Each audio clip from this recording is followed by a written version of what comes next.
Regulasi yang mengatur personil TNI Polri dapat mengisi jabatan di aparatur sipil negara hingga kini terus menuai sorotan. Pasalnya pemirsa, seperti apa tim seleksi dapat menjamin kualifikasi maupun kedudukan yang diisi oleh anggota militer maupun aparat sesuai dengan kebutuhan instansi pemerintahan sehingga tidak terjadi benturan kepentingan maupun tumpang tindih dengan pejabat struktural.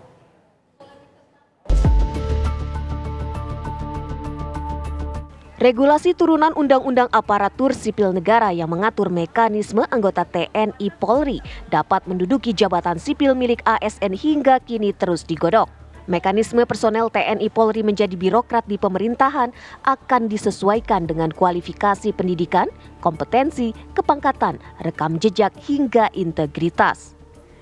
Pelaksana tugas Deputi Bidang SDMA Kementerian Pendayagunaan Aparatur Negara dan Reformasi Birokrasi PAN-RB Aba Subagja menyatakan pengisian jabatan TNI Polri di ASN bagian dari sinergi.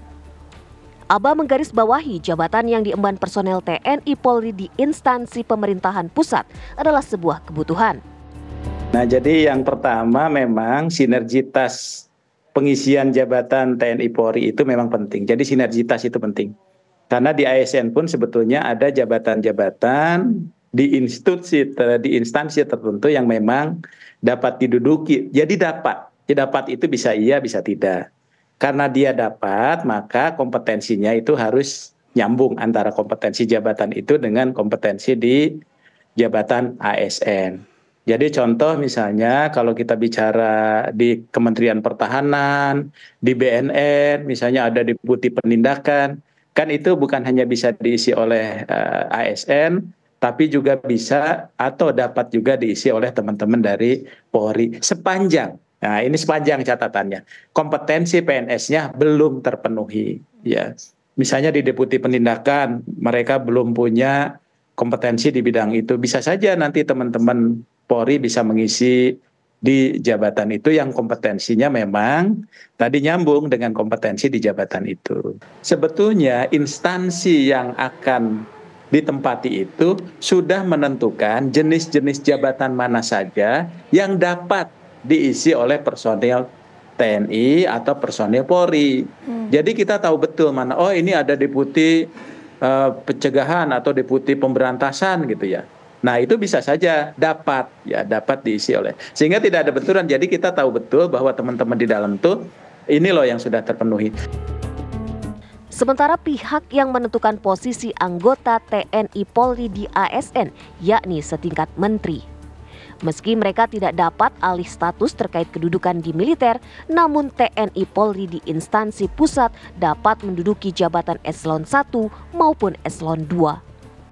Nah, yang menentukan itu sesungguhnya adalah nanti PPK yang bersangkutan. PPK itu adalah menteri, ya, kemudian juga ada kepala LPNK dan sebagainya. Gitu. Pak Abal, kami juga dan harus ada mekanismenya. Kalau untuk posisi jabatan eselon, Pak, mereka ini langsung menempati eselon berapa, Pak, di ASN?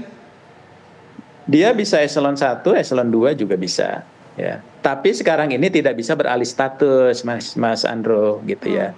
Kalau dulu ada PP 15 2001, kalau dia beralih status, misalnya ada tadinya dia bintang 3 atau bintang 2, dia beralih status jadi ASN. Kalau sekarang dia tidak bisa beralih status. Jadi bajunya itu ketika menduduki jabatan ASN tetap bisa dipakai. Oke.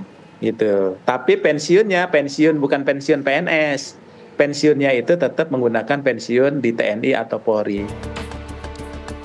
Pihak Kemenpan RB pun menepis isu rangkap jabatan terhadap personel TNI Polri di ASN karena sesungguhnya mereka jadi bagian jenjang karir di instansi pemerintahan. Kalau rangkap jabatan ini dia di TNI-nya jadi direktur, di ASN-nya jadi direktur, itu rangkap jabatan. Atau di sini fungsional, di sini struktural, itu nggak boleh. Kalau sekarang tidak ada. Jadi kalau dia menduduki jabatan ASN tidak boleh menduduki jabatan di TNI Polri-nya, gitu ya. Jadi tidak ada istilah rangkap jabatan sesungguhnya di sini, dia hanya satu jabatan di situ. Tapi nanti kita buat bahwa teman-teman TNI Polri ini yang duduki jabatan ASN tetap penilaiannya itu di jabatan ASN. Karena mereka itu sesungguhnya menduduki jabatan ASN sebagai satu bagian karir gitu.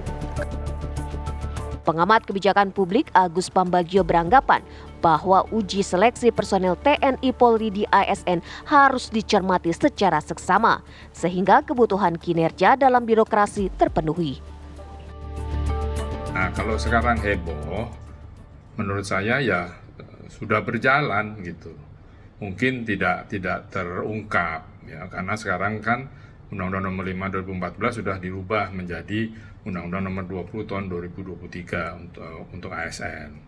Nah, tentu proses untuk menjadi eselon 1, eselon 2 itu tetap perlu melalui uji seleksi. Saya beberapa kali juga menjadi pansel panitia seleksi, juga sempat menguji TNI Polri yang akan menjadi eselon 1, dan itu sudah ada peraturannya, ya kita ikuti saja. Nah, yang sekarang itu saya nggak tahu kenapa ribut gitu ya, tetapi memang PP-nya belum ada di Undang-Undang 20 2003. Jadi saran saya, mari kita cermati saja bagaimana isi PP itu.